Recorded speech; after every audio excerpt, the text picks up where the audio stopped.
आदिवासी भागातील हडसर गावामध्ये जागतिक महिला दिन अतिशय उत्साहात साजरा करण्यात आला। महिलांचे मोफत आरोग्य तपासणी शिबिर यावेळी घेण्यात आले। या शिबिरास महिलांचा चांगला प्रतिसाद पाहायला मिळाला। यावेळी शिंगोटे हॉस्पिटल जुन्नरचे डॉक्टर शिंगोटे, प्राथमिक आरोग्य केंद्र हडसरचे डॉक्टर गणेश केदार यांच्यासह Priyanka madam, Ayesha madam, Ganesh Bhoir, Rohit Nirmal, Rohit Ghogare, Rathod madam, Joshna madam, Kharade sister उपस्थित होते। कार्यक्रमाचे उद्घाटन खामगाव आदिवासी सोसायटीचे संचालक जनाजी सांगडे व सेवानिवृत्त माजी तंटामुक्ती अध्यक्ष गोविंद मुंडे यांनी केले, तर सूत्रसंचालन तंटामुक्ती अध्यक्ष दिनकर शिरगिरे यांनी केले, तर हडसरचे उपसरपंच गंगाराम सांगडे यांनी उपस्थित सर्वांचे आभार मानले। यावेळी मनोगतात डॉक्टर शिंगोटे काय म्हणाले पाहूयात। सर्वप्रथम मी हडसर गावाचे सर्व ग्रामस्थ, त्याचप्रमाणे आशा वर्कर, सिस्टर व आरोग्य कर्मचारी या सगळ्यांचं पहिल्यांदा मी अभिवादन करतो की त्यांनी आमच्या शिंगोटे हॉस्पिटलला हडसर ग्रामस्थांचा जो आज महिला दिनानिमित्त जो त्यांनी कॅम्प आयोजित केलेला आहे त्याला आम्हाला बोलवलं आणि आम्हाला सन्मान दिला, त्याबद्दल मी सर्वप्रथम सगळ्यांचा आभार व्यक्त करतो। मी डॉक्टर शिंगोटे प्रसाद 2005 पासून आरोग्य सेवेमध्ये कार्यरत आहे। सर्वप्रथम मी मडला मेडिकल ऑफिसर म्हणून ज्यावेळेस नोकरीवर होतो त्यावेळेस आमच्या राठोड सिस्टरांना आम्ही जॉईन करून घेतलेलं होतं, त्यावेळेस आम्ही त्यांना ओळखतो। खराडे सिस्टरांची ओळख पण आमची फार जुनी आहे। जागतिक महिला दिनानिमित्त आपल्याला महिलांचा उचित हा सन्मान केला गेला पाहिजे आणि त्याचप्रमाणे मी एक स्त्रीरोग व प्रसूती तज्ञ आहे, त्याच्यामुळे आमचा महिलांशी जास्तीत जास्त संबंध येतो।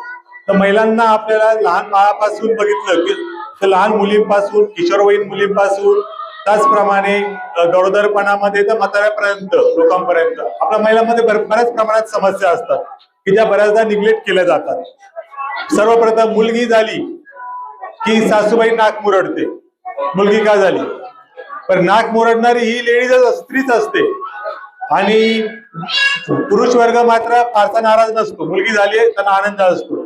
तर सर्वप्रथम आपण तिथं आपलं हे मन चेंज केलं पाहिजे। मुलगी झाली, लक्ष्मी आली असं म्हणून आपण मुलीचं स्वागत केलं पाहिजे। त्यासाठी सरकारने स्त्री जन्माचं स्वागत करण्यासाठी बऱ्याचशा योजना पण केलेल्या आहेत। मुलींसाठी सरकारने वेगवेगळ्या योजना दिलेल्या आहेत की त्यांचं स्त्री शिक्षण तुमचं पूर्ण मोफत केलेलं आहे की त्यांना पाहिजे ते शिक्षण मोफत मिळतं।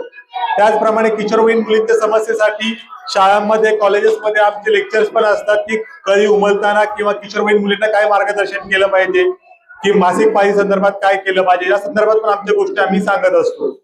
त्याच्यानंतर येतं लग्न झाल्यानंतर येतं गरोदरपण की जे फार महत्वाचं असतं। तिथं आई आणि बाळ या दोघांवर आपल्याला लक्ष ठेवायला लागतं आणि त्यासाठी आपण बारीक ती काळजी करायला लागते आपल्याला की गरोदर असताना आपल्याला कोणत्या वयात आपलं लग्न व्हायला पाहिजे, कोणत्या ह्याच्यात आपण गरोदर राहिलं पाहिजे, गरोदरपणात आपला आहार काय घेतला पाहिजे, बारीक बारीक गोष्टींचं मार्गदर्शन करायला लागतं।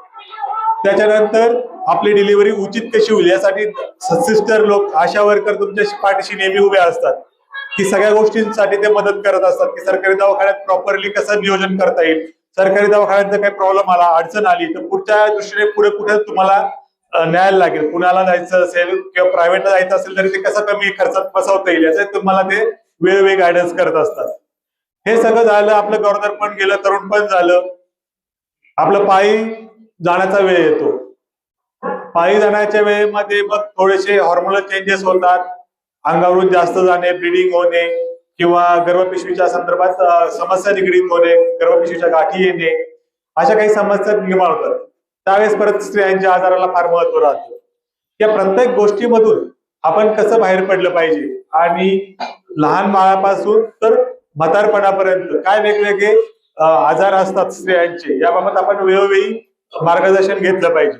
त्यासाठी आम्ही तर नेहमी कटिबद्ध असतोच, पण तुम्हाला कोणतीही शंका असेल तुम्ही आशा वर्कर किंवा सिस्टरांचं किंवा गणेश सरांचं, डॉक्टरांचं तुम्ही नेहमी मार्गदर्शन घेत जा। आमचं शिंगोटे हॉस्पिटल हे गेले 12 वर्ष जुन्नरमध्ये कार्यरत आहे की ज्यामध्ये आम्ही बऱ्याचशा गोष्टी मोफत केल्या जातात सरकारी योजनांअंतर्गत। कोरोनाच्या काळात आमच्याकडे डिलिव्हरी सीझर ज्यावेळेस मोफत होते त्यावेळेला आमच्याकडे 650 डिलिव्हरी व सीझर मोफत शस्त्रक्रिया झालेल्या होत्या। त्याचप्रमाणे 350च्या वर दुर्बिणी गर्भपिशवीच्या शस्त्रक्रिया पण मोफत झाल्या होत्या।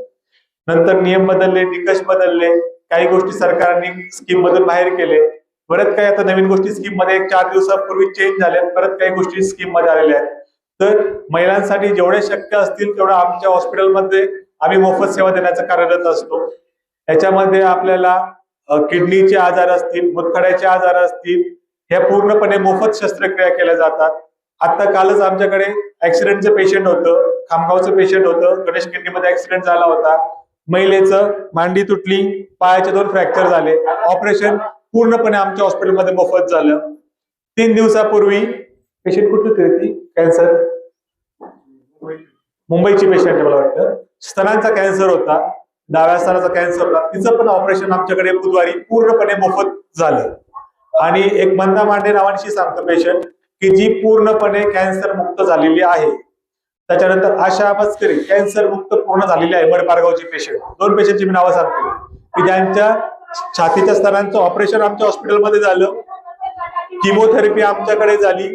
बरं, ऑपरेशन किमोथेरपी पूर्णपणे मोफत झाल्या. आता फक्त एका गोळीवर पेशंट आहे आणि त्यांना रेडिएशनची जी गरज लागली ती रेडिएशन आम्ही आमच्या हॉस्पिटलचं जे टीजीएच ऑन्कोलाईफचे आमचं टायअप आहे त्यांच्या इथे आम्ही मोफत करून दिलं. सांगायचा उद्देश असाच की कॅन्सरला लोक घाबरतात. आजकाल स्त्री अवेअरनेसचा फार हे आहे. तर कॅन्सर पूर्णपणे बरा होऊ शकतो जर तो वेळेत निदान झाला तर. पण यासाठी आपण आपल्या बारीक बारीक गोष्टींकडे लक्ष द्यायला लागतं. तुम्हाला छातीमध्ये गाठ लागली, काही वाटलं, स्वतः आपली छाती एक्झामिन करून बघायची, सिस्टरला दाखवायचं, काही शंका वाटली सोनोग्राफी करून घ्यायची. पायाशी काही निगडीत आजार असतील डॉक्टरांशी कन्सल्ट करा, सोनोग्राफी करून घ्या. कारण छोट्या छोट्या गोष्टींमधून निदान होतं. निदान लवकर झालं तर आपल्याला पुढे ट्रीटमेंट लवकर करता येते. घाबरायचं काही कारण नसतं. आता माझ्याकडे 3 दिवसापूर्वी मंगळ पारगावची पेशंट आली होती, शिरूर तालुक्याची बाउंड्री. पण आजार एवढा पसरलेला होता, गर्भपिशवीचा कॅन्सर होता, एवढा पसरलेला होता, ऑपरेशन करता येणार नाही. किमोथेरपी दिली तरी 4-6 महिन्याच्या वर पेशंट टिकू शकणार नाही. एवढं लास्ट स्टेज आल्यावर काही करता येत नाही. आता निघता माझ्याकडे वाड्यावरून पेशंट आली. भीमाशंकरचे पेशंट जे होते, नातेवाईक वाड्याचे होते, ते घेऊन आले. तिला छातीचा कॅन्सर आहे प्लस गर्भपिशवीचा कॅन्सर आहे. पेशंटला मी आता उद्या बोलवलंय तपासायला. उद्या किंवा परवा पेशंट येईल हॉस्पिटलमध्ये. आलं की तिचं ऑपरेशन होणार असेल तर आपलं ऑपरेशन करता येईल. जर काही किमोथेरपीची गरज पडली तर किमोथेरपी करता येईल. पण काय हे होतं, कारण पेशंटचे रिपोर्ट होते 6 महिन्यापूर्वीचे, 6 महिने पेशंटने घरी काढले. म्हणजे कॅन्सरचं निदान झाल्यावर 6 महिने पेशंटनी कुठेही ट्रीटमेंट घेतली नाही. फक्त त्याने नाव ऐकून परत ते आता माझ्याकडे आले जुन्नरला की सर आम्ही तुमचं नाव ऐकले कॅन्सरमध्ये आम्ही आलो. तर आमचा सल्ला राहील की सगळ्यांनी लवकरात लवकर कोणतीही गोष्ट वेळेत निदान झालं तर चांगली ट्रीटमेंट करता येते आणि व्यवस्थित आपण कॅन्सर मुक्त होऊ शकतो. तर सर आणि घाबरायचं काही कारण नसतं. या गोष्टी सरकार बऱ्याचशा स्कीम अंतर्गत आपल्याला मोफत सेवा देत असतं.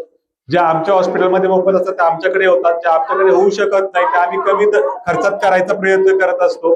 आणि तेही शक्य नसेल तर आपल्याला ससूरला किंवा मुंबईला काही ठिकाणी आपल्याला त्या आजारांची ट्रीटमेंट कुठं कमीत कमी याच्यात करता येते, त्या दृष्टीने आपण निश्चित प्रयत्न करू शकतो. तरी महिलांनी जर स्वतःच्या तब्येतीची काळजी घेतली तर एक पूर्ण परिवार हा सशक्त बनू शकतो. त्याच्यामुळे महिलांनी स्वतःच्या तब्येतीची काळजी घ्या, जेणेकरून तुम्ही जर सुदृढ असाल तर तुमचा परिवार सुदृढ राहील आणि सगळं गाव सुदृढ राहील. धन्यवाद.